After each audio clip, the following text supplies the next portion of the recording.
जयवीज किचनमध्ये सर्वांचे खूप खूप मनापासून स्वागत आहे. मी आज बनवला आहे वर्मिसेली उपमा. तुम्ही जर माझ्या यूट्यूब चॅनलवर नवीन असाल तर लगेच लाईक आणि सबस्क्राईब करून घ्या. या ज्या शेवया दिसत आहे तुम्हाला, या तांदूळापासून बनलेल्या असतात आणि ह्या खायला आणि पचायला खूप हलक्या असतात. तर चला आता आपण सुरुवात करूया. इथे साधारण मी 1 ते 1.5 कप इतकी वर्मिसेली घेतलेली आहे आणि आता तो 1 चमचा साजूक तूप टाकून घेतलेलं आहे आणि गोल्डन कलर येईपर्यंत आपल्याला याला भाजून घ्यायचे आहे आणि गॅसची फ्लेम आपल्याला लोच ठेवायची आहे. आता इथे परत मी 1 चमचा साजूक तूप घालून घेतलेलं आहे. यात मी जिरे मोहरीची फोडणी घातलेली आहे. थोडीशी 1 चमचा उडीदची डाळ घातलेली आहे, अर्धा चमचा चण्याची डाळ घातलेली आहे आणि हे छान गोल्डन कलर येईपर्यंत आपल्याला परतून घ्यायचे आहेत. इथे मी एक गोष्ट करायला विसरली आहे, तुम्ही मात्र विसरू नका. ती कोणती मी सांगते. इथे पाव चमचा हिंग घालून घेतलेला आहे आणि नंतर मी एक कांदा घेतला आहे. मध्यम आकारामध्ये त्याला चॉप केलेला आहे. फार जाड किंवा फार बारीक कट केलेला नाही आहे. 5-6 कढीपत्त्याचे पानं घालून घेतले आहे. एक हिरवी मिरची बारीक कट करून घेतलेली आहे. आपल्याला कांदा वगैरे हे सगळं सॉफ्ट होईपर्यंतच परतायचं आहे, ब्राऊन करायचं नाही आहे. मी जे करायला विसरली ते तुम्हाला सांगते. इथे मी शेंगदाणे आणि काजू फ्राय करायला विसरली आहे. तर ते मी आता साईडला करून घेत आहे आणि परत थोडं तूप घालून काजू आणि शेंगदाणे फ्राय करून घेत आहे. तुम्ही जर माझ्या यूट्यूब चॅनलला सबस्क्राईब केलं नसेल तर पटकन सबस्क्राईब करून घ्या. सबस्क्राईब करायला, लाईक आणि कमेंट करायला कुठलेही चार्जेस लागत नाही. सो कंजूसी करू नका. पटापट सबस्क्राईब करून घ्या. बघा आता मी इथे शेंगदाणे आणि काजू टाकत आहे आणि ते मस्त असे गोल्डन कलर येईपर्यंत परतून घेणार आहे. काजू हे ऑप्शनल आहे. हवे असतील तर तुम्ही घाला, नाहीतर तुम्ही स्किप पण करू शकता. बघा आता त्यांना छान गोल्डन कलर यायला सुरुवात झालेली आहे. फ्राय केलेले काजू आणि शेंगदाणे मी एका प्लेटमध्ये काढून घेत आहे. तुम्ही सुरुवातीलाच तळून साईडला काढून ठेवा.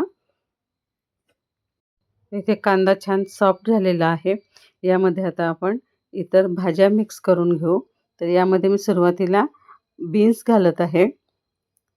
नंतर आपण यामध्ये गाजर कट करून घेतले आहे छोट्या-छोट्या पीसेसमध्ये. ते गाजर टाकून घेऊ. थोडे स्वीट कॉर्न घेतलेले आहे. सर्वसाधारण 2-2 पोहे खायचे चमचे इतकं मी भाज्या घेतलेल्या आहेत. आणि बघा हे पण मी आता अशा 2 मिनिटापर्यंत परतून घेत आहे. आणि नंतर मी यावर झाकण ठेवून घेणार आहे. त्यापूर्वी आपण यामध्ये फ्रोझन केलेले मी मटार घालत आहे 2 चमचे. तुमच्याकडे फ्रेश मटार असतील तर तुम्ही ते सुद्धा घालू शकता. परतून घेऊ आणि यावरती आता झाकण ठेवून घेऊ.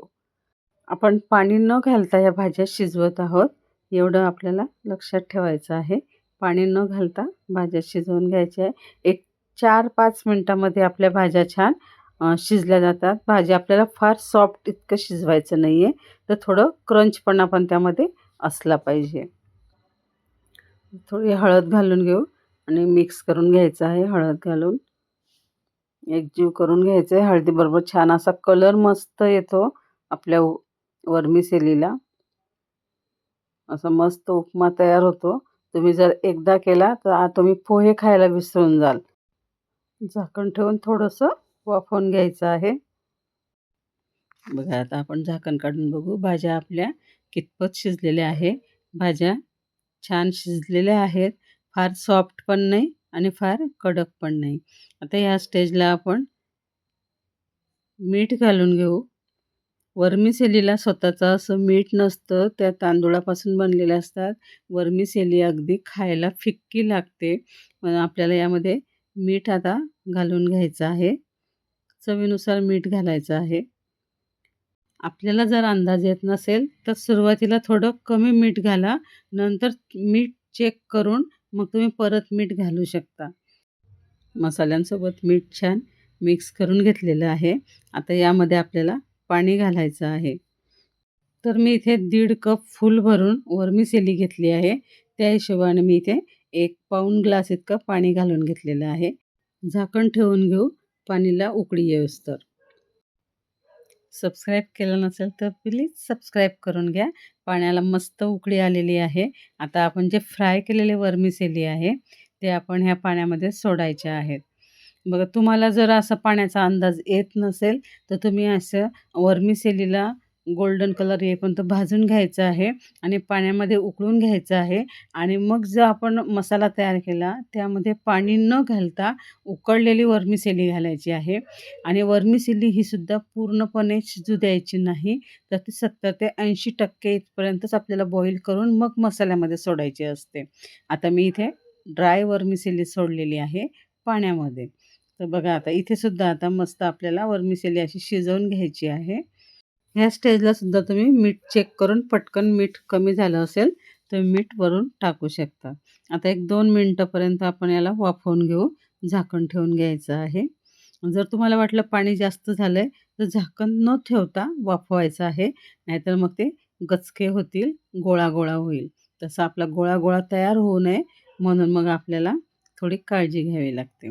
बघा आता पाणी एकदम बरोबर झालेलं आहे.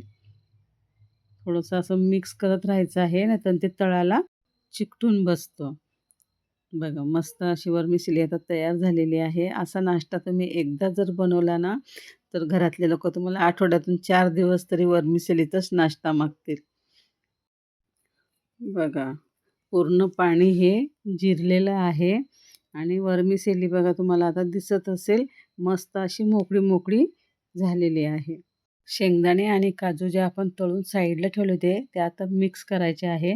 तुम्ही त्यामध्ये सुद्धा राहू देऊ शकता, पण वरून जर टाकले तर ते खाताना खूप क्रंची-क्रंची लागतात, म्हणून मग मी वरून टाकत असते. अशा बारीक-बारीक टिप्स जर आपण फॉलो केल्या, तर आपल्या म्हणजे जेवणाची चव खूप वाढते, स्वयंपाकाची पण चव वाढते आणि आपल्याला वाह-वाह पण मिळते. आता छान मिक्स करून घेऊ. वरून मस्त कोथिंबीर टाकून घ्यायची आहे आणि एकदा परत आपल्याला सर्व मिक्स करून घ्यायचं आहे. बघा किती मस्त असा उपमा दिसत आहे. मस्त मोकळा-मोकळा असा आपला उपमा तयार झालेला आहे. आता या स्टेजला आपल्याला यामध्ये अजून एक सिक्रेट टाकायचं आहे. त्यामुळे आपल्या उपम्याला अजून मस्त चव येणार आहे. ते सिक्रेट आहे लिंबू. लिंबाचा रस पिळून घ्यायचा आहे. हवा असल्यास तुम्ही थोडी साखरसुद्धा घालू शकता आणि मस्त लिंबाचा रस घातल्यावरती एकजीव करून घ्यायचा आहे. मस्त मिक्स करायचं आहे. व्हिडिओ कसा वाटला ते आम्हाला कमेंटमध्ये नक्की कळवा. बघा किती छान असा रंगीबेरंगी आपला उपमा दिसत आहे. तुम्हाला प्लेटमध्ये सर्व्ह करून दाखवते.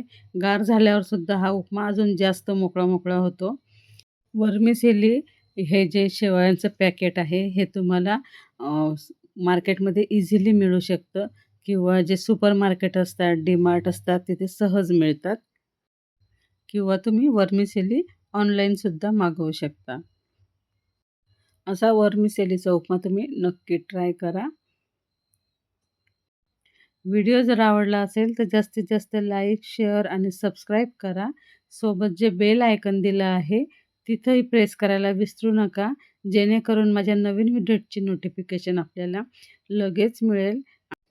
परत भेटूया नवीन व्हिडिओसोबत. धन्यवाद.